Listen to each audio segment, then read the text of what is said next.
J.K. Rowling, Harry Potter and the Sorcerer's Stone. The Mirror of Erased.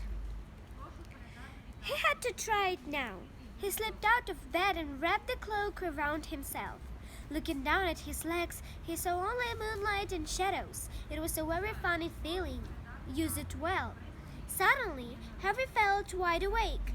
The whole of Hogwarts was open to him in this cloak. Excitement flooded through him as he stood there in the dark and silence. He could go anywhere, anywhere, and Filch would never know. Ron grunted in his sleep. Should Harry wake him? Something held him back, his father's cloak.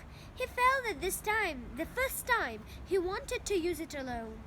He crept out of the dormitory, down the stairs, across the common room, and climbed through the portrait hole. "Who's there?" squawked the fat lady. Harry said nothing. He walked quickly down the corridor.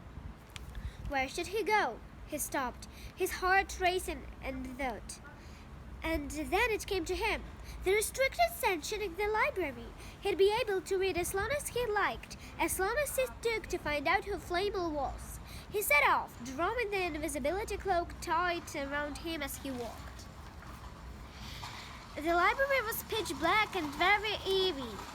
Harry lit the lamp to see his way along the rows of books. The lamp looked as if it was floating along in midair, and even though Harry could feel his arm supporting it, the sight gave him the creeps.